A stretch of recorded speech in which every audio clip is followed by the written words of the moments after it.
And welcome back to Coaching with the Bible. Glad you're here with me again this week. This is episode 81, season 2, episode 27. We are about halfway through the book of Leviticus, a little bit short, but closing in. Our reading this week is the portion known as Tazria, and our subject focus this week is shame and guilt. There's a lot to always talk about on all kinds of subjects at all kinds of times, and sometimes the things that happen in the public domain and around the world are the things that inform us in these kinds of spaces, and when there are coachable and teachable moments like this week. If I was still in the business of being a practicing rabbi on a pulpit, then no question that somehow, some way, if I wasn't speaking about the situation in Ukraine or speaking about a situation here at home in Israel with the different terrorist attacks this week or the Negev summit of foreign ministers earlier in the week, and I like to use cultural things to start as a jumping off point, then I probably would be talking about Will Smith and Chris Rock, of all things. But that did happen this week, and so it became a huge international story, unfortunately bigger than most things, but it became a big story when Will Smith slapped Chris Rock in the face for telling a slightly insulting or an insulting joke about his wife at the Oscars. What's interesting here in the context of our subject this week in Tazria is that the reading is very much about the punishment of what's called sara'at in Hebrew, leprosy, loosely translated in English. For the sake of today, we'll call it biblical leprosy because it's not the same thing as the actual affliction known as leprosy because it wasn't contagious in the Bible. But what's interesting is the reasoning behind why is it that someone is afflicted with leprosy, with this malady, with this affliction. And so we learn that the reason that somebody gets leprosy in the Bible is for having violated any sort of variety of commandments, things that are not to be done. Most famously, specifically, is bad speech or evil speech, speaking negatively about people, telling falsehoods about people, spreading all kinds of rumors and innuendo about others. The punishment of which then the Bible tells us is that a person is afflicted with this leprosy. And there's an entire process of becoming what's called effectively ritually impure. And then there's an entire process of purification that follows in the next week's reading. And so why is it coming up here is because specifically as it relates to that event this week, certainly being slapped in the face on public television in front of maybe 1,000 or 2,000 people in the room and on national television and then on the internet, seen across the world, can be deeply affecting and embarrassing. I mean, imagine that on some level, Chris Rock was embarrassed. And on another level, he felt bad because whatever it is that he said upset someone, hurt someone. He was, I don't know to say that he was innocent in the sense that he didn't know about the person's own illnesses and afflictions in saying that joke. But the response from the person who perpetrated it, Will Smith, was that he said that he was embarrassed. And so I was thinking about specifically that term, because when does that term come up? When are we embarrassed? So typically speaking, we're embarrassed by something when, something happens and it's light. We get embarrassed by something. We turn a little bit red by something. That's when embarrassment comes in. My sense feels like he should have been more than embarrassed by having done that. That he should have felt some level of guilt or some level of shame for having done that in such a format, in such a fashion, to another human being. And again, leaving all the reasons, the aspects around it aside, leaving the what people talked about in the public, to me, it's a very sort of coachable, teachable moment around 4 terms: shame, guilt, embarrassment, and humiliation. Because what I feel like is that someone like Chris Rock, who said the joke, who made the joke, who effectively then, on some level, if you want to call it, triggered the other people that warranted his being slapped in the face, probably felt a little bit humiliated. Humiliation is worth an embarrassment. Embarrassment is light. Embarrassment is like when you drop a glass and it shatters and everybody claps in the room. So you feel embarrassed by it, and you sort of, again, you turn red, you get a little bit of warmth, you feel that heat, and you want to sort of run into the other room. And then you run into the other room, and then a minute later, it's pretty much over. And you might even share it at some point later on, this like light embarrassing moment that happened in my life. Humiliation is sort of a next step up, because humiliation happens more often in the cases where you don't think it's warranted. It's unwarranted, it's undeserved, it's beyond the scope, perhaps, if you want to go action for action, then humiliation is at next level up. And so someone yells at you for spilling milk. Yeah, so, okay, you made a mistake, you spilled the milk, it was an accident, even if it was on purpose, whatever it is, but someone unloads on you with all kinds of language and all kinds of, comments and curses and all kinds of other things for spilling milk, and it's in front of other people, that could be humiliating.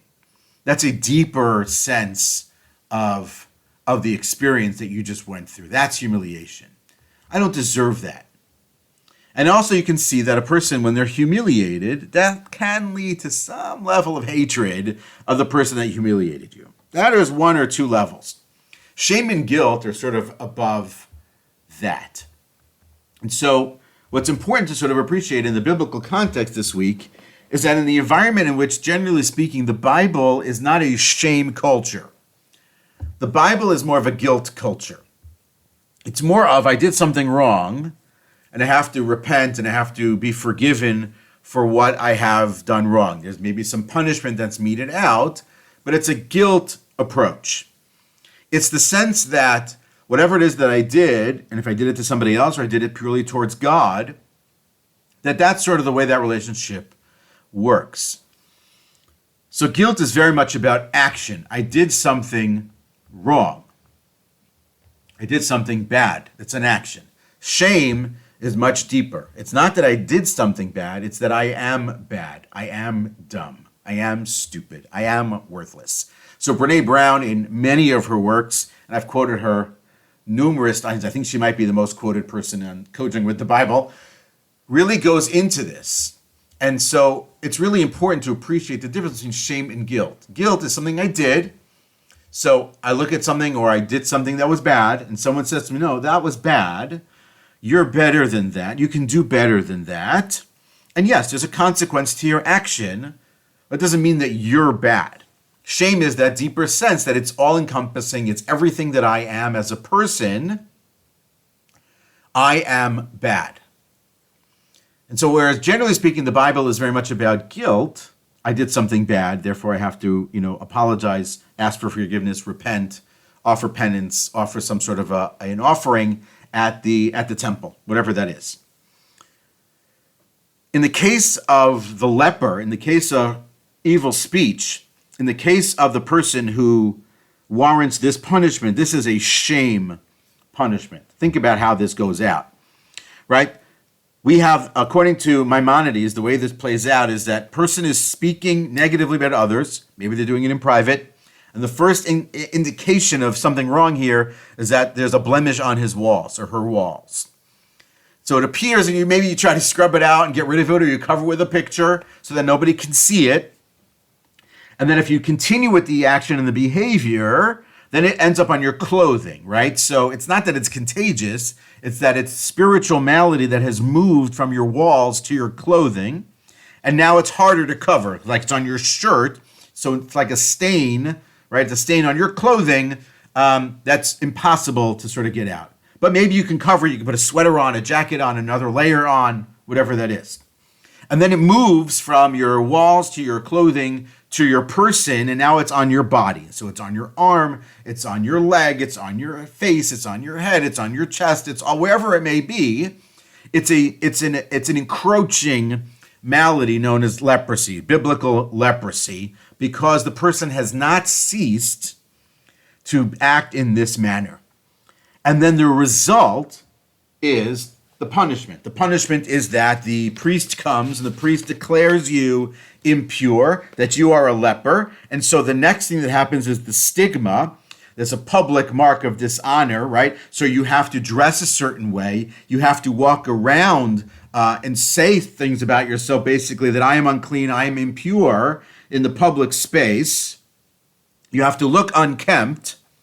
And then there's a sense of being ostracized. That's the language Rabbi Sachs uses in his article in the book Studies in Spirituality on this week's portion. Stigma, then ostracism. The person has to be excluded physically from the community, from society. They are removed. It's not like they just stay in quarantine, in isolation in their basement like we've done for the last couple of years, potentially with Corona, but rather they are out. They're not only out of their own home, they're out of their own neighborhood, they're out of their own community. In the biblical tribal sense, they're outside the tribes, they're outside the entire camp. They have to be alone and separate. We'll get back to that point, I hope, at the end here. So that's shaming. Like, how do you explain, oh, where's your husband this week? Business trip? Not exactly. He's actually a leper this week, right? He didn't go on some plane ride somewhere. He's out, and it's public, and it's known, and that's shaming. That's different than what typically happens. The way it's described in Psychology Today article is that when you feel guilty, it's because, let's say I hurt my friend. So I feel guilty because I hurt them. I might also feel ashamed that I might be the sort of person who would behave that way. In the context of the Bible, so I feel guilty that I spoke negatively about my friend, relative, neighbor. And then on the next level of that is not just the guilt of having inflicted that upon somebody else, it's that I feel ashamed that I might be the sort of person who behaves that way. They might stem from the same root, but guilt goes one level and one distance, and shame goes ever further, encompassing. Guilt is easier potentially to uproot, where shame is harder to uproot. Guilt is falling short of our own moral standards. Shame is falling short of cultural, societal moral standards. Guilt is constructive potentially. We'll talk about that in just a second. Shame is debilitating. When a person feels ashamed, when they feel like they have been shamed, there's nowhere out of that. They can't get past it. They can't move into a space of repentance, of fixing, of reconstruction, of doing the work to get back. Guilt gives that space. Guilt, where I perhaps seek forgiveness, gets easier after I put it out there. But shame is deep because it's about who we are in our essence. And so it sits and it stews and it churns inside our being, and it overwhelms the rest of who we are. It may also be that shame is something we think we deserve. If it happens enough, continued sense of shame about who we are. Something happened to us. We're deeply ashamed about the fact that it happened to us. I think there's a book, I forgot the context. I think it's abuse related. I think it's called The Shame Born in Silence. And it had to do with the issues of physical and sexual abuse. The shame comes from the idea perhaps that society deems that we deserve what happened to us. And so we hide it, we bury it, and then it has massive power over us. And that's what happens here. The person with biblical leprosy is removed from the camp. They're deeply ashamed. They've been stamped as unclean, impure, unfit for being part of the community.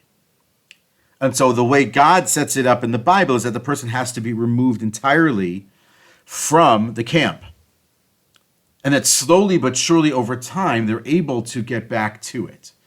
Perhaps during that isolation period, that quarantine period, the person is working through the shame and get past the shame and working now into a space where they're focused in on the guilt of it and repenting from it, and then perhaps being able to recoup from it and get back into the world around us. And so we have to appreciate that that's the case. And why is it so bad? Let's take that for a moment from the Bible side, is because we are a people of words. The Bible is about religion and faith based on words, the sense that humanity differentiates and separates itself from other species through language, communication in that format, and that when we violate that, we're effectively violating a covenant and a trust between the people around us. By putting that out there, by saying these false statements about others, we are basically saying that we don't value those relationships. We don't value the trust. We don't value the commitment and the covenant between us and other people. And so God says, not going to work here. Got to get out of here. You got to be removed entirely from society. And you have to be proclaimed unclean and unfit. So whereas typically speaking, if you transgressed something, it's something between you and God, or you and one other person, and you transgress and you ask forgiveness and you do what you have to do. Here it's just public. This is the worst thing you could have done. The most fundamental violation. It's uprooting and corrupting the basis of the society, and that can't stand. And so that's where that lives. That's what's going on. We have shame, guilt, embarrassment, and humiliation. Those four terms. The Bible, with respect to the person of the leper, is really dealing in the space of shame and guilt. And it's important for us to appreciate that in our own lives, we need to zoom in on guilt if it is that we've done something bad. The idea that, as famously, hate the sin, not the sinner. When that happens, it's like all the bells should go off. Someone did something bad. But the notion is that exactly right. You did something bad. The action was bad. You are not bad. And so it's important then to appreciate, so how do we get out of that? What do we do with that? So there's a blogger by the name of Mark Manson who wrote a very well-known book that appeared in the New York Times bestsellers for a long time. I may have mentioned him before, but the truth is I can't possibly say the name of his book on the podcast because it includes an expletive in the title, which I think precludes a lot of people from reading a lot of the things that he writes, but that's just who he is as a person, and that's the way he talks, and that's the way he writes. But if you can get past it, he has some actually brilliant insights and some really interesting things to say.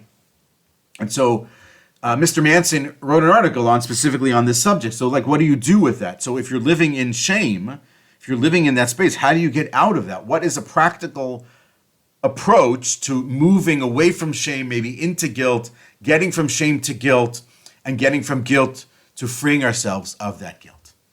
And so the first thing is to appreciate, step one, is separate what you've done from who you are, which is what we've talked mostly about here today. It's also appreciating really which of the different things is this? Is this shame? Is this guilt? Is this embarrassment? Is this humiliation? Which one of these things happened to me, or did I bring upon myself through my own actions? So first, separate what you've done from who you are. Really important. Get really clear. Don't judge it. Just understand it and acknowledge which one it is. Number two is for yourself to empathize with the real reason as to why you did what you did. Why did you sabotage that project? Is it because you hate your colleagues and your teammates, that you hated the project, that you upset that you're on it? Or is there something else that's more about you and your own circumstance and your own situation and has nothing to do with anybody else? So really get clarity and empathize with the real reason you did what you did. The next one is something that we've talked about in sort of the repentance cycle anyway, which is sort of the go-get-it attitude for next time. Is that don't dwell in it and don't allow it to churn in there. Don't allow it to metastasize and become worse. Don't let it stew in you.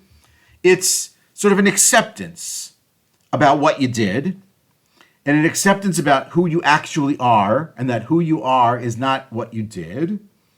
And then that the next time it comes along, really crucial, no way, no how am I going to operate in that same manner. So if it's the evil speech of the Bible, not going to talk that way. That circumstance comes up, not going to do that. I'm going to say something nice, or I'm just going to walk away from the circumstance. If it's Will Smith, I'm not going to slap Chris Rock in the face a second time. I'm being facetious there. But that's really important. That go get it for the next time. The fourth thing here I think is really important is to share it even when it hurts. If you're ashamed, if you feel that sense of shame about something, so unburdening yourself of that to somebody else, someone you care about, someone cares about you, really helps you.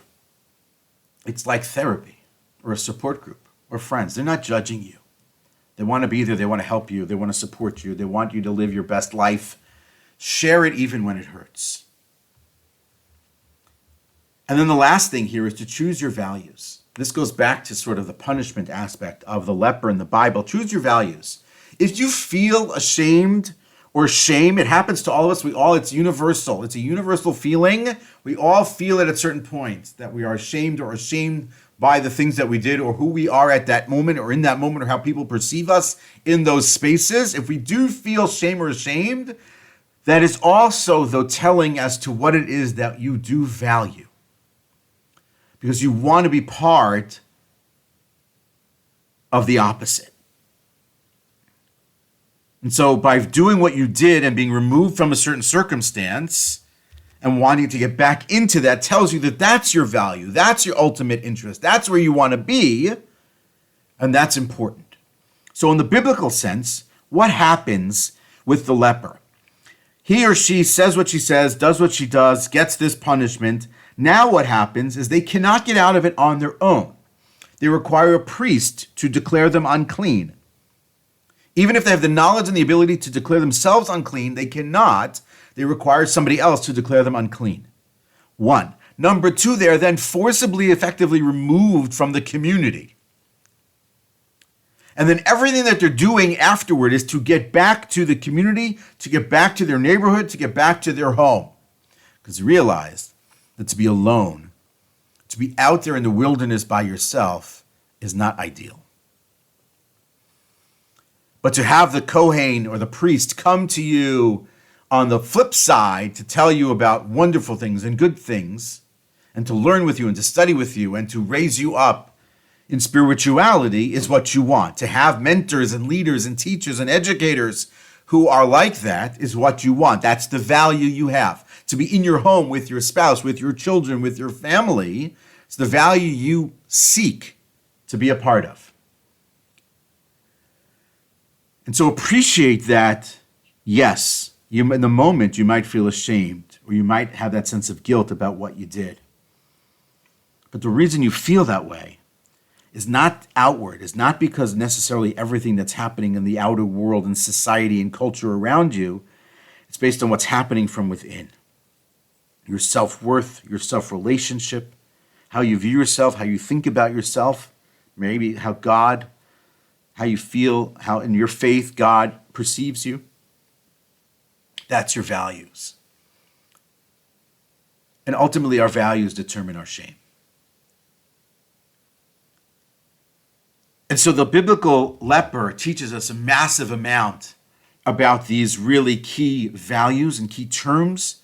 It's really important that we are able to distinguish and understand the difference between them, to appreciate that we are not shameful people, that we should not be ashamed, that we should be proud, but also appreciate that on occasion we will feel shame, and we will feel guilt, and we will feel embarrassed, and in some situations even feel humiliated.